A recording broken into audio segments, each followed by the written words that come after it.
Medical tourism in Asia Pacific is on the rise, with healthcare spending expected to hit $2 trillion by 2020.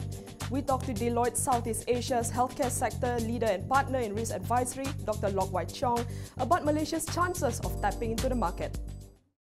Okay, Dr. Loke, you had just presented on the trends and opportunities in medical tourism.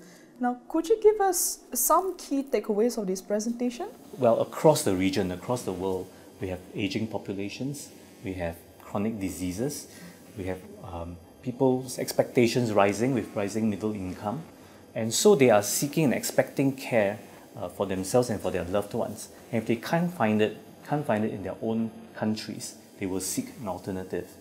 We are seeing, for instance, Chinese medical tourists becoming a big trend, and they are spending overseas in terms of seeking medical treatment. How Malaysia would then position itself to capture that market will be important. Right? We are also seeing that there is increasing competition between countries.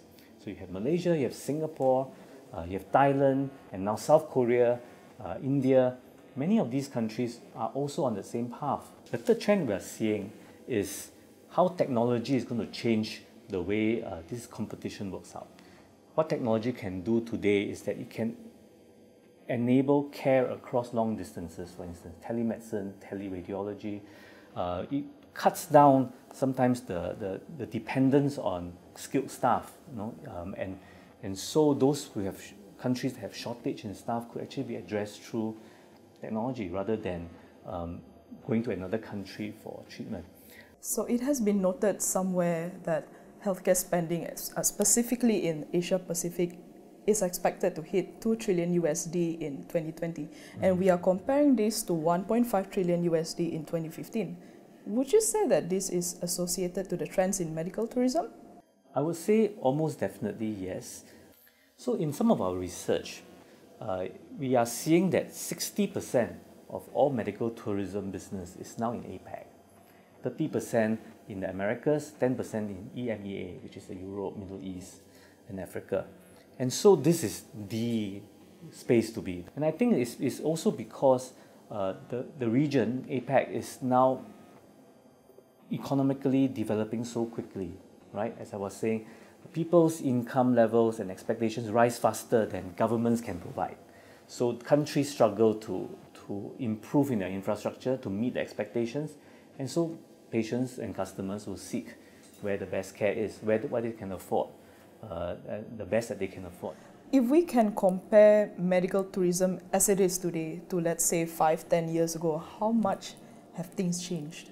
In the past 5-10 years ago, it's all word of mouth, and sometimes then it depends on really who you know and who advises you on what, and there's a lot of focus on perhaps building up referral channels, right? I think today, with globalization and the availability of information on the internet and so on and so forth, and the social media, it becomes easier for patients to find information. Where is the best treatment for condition A or B? Where can I find the best doctors? Where are the hospitals where the best facilities or the latest tests and equipment are? So zooming into Malaysia, as compared with our neighbours in Asia Pacific, where do we stand? I think Malaysia gets some of the basics right. In terms of public upkeep, facilities, they are modern, they are clean.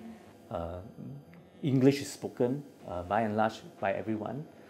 That's a big advantage. Malaysia also over the years has proven itself to have good healthcare facilities.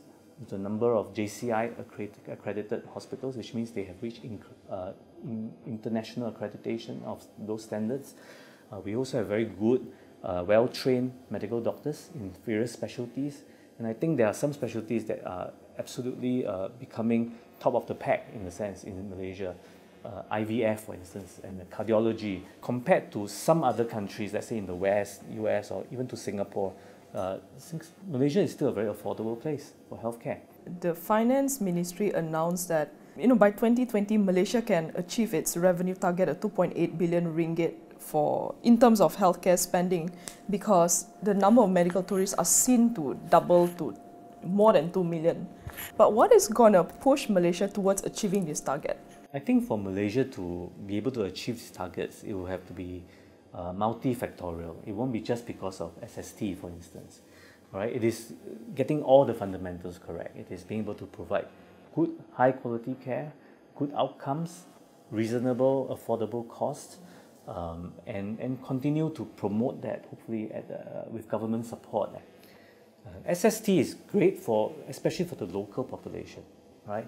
I think healthcare, when you improve it across the board, it first benefits your local population. They have more options, public or private, and it remains affordable. So without SST, of course, it becomes more affordable. It is also a boon because it keeps prices affordable for those who travel here. You know, among all the countries in this region, which one would you say is the most preferred destination for people to seek medical services or treatments? And, you know, what makes these countries so attractive? So in Southeast Asia, particularly, most people will say the top three are Thailand, Singapore, Malaysia, and of course these rankings do change over time, and everyone is competing, right? What makes all three competitive or so-called big players in this space? I think number one is just the standard of medical care and healthcare. You know, the availability of advanced modern equipment, good, well-equipped hospitals, well-trained professional staff. As healthcare becomes more and more globalized, what is Malaysia's prospects, you know, as a major regional player? What are the opportunities that you see in our country? I think the first thing is that people now can find information about healthcare and health systems and good quality, where and who provides good quality care easily on the internet through social media. And I think as it becomes more globalized, means if Malaysia is well known for this and becomes better and better known to be able to provide high quality care at an affordable cost, then people can come and will come.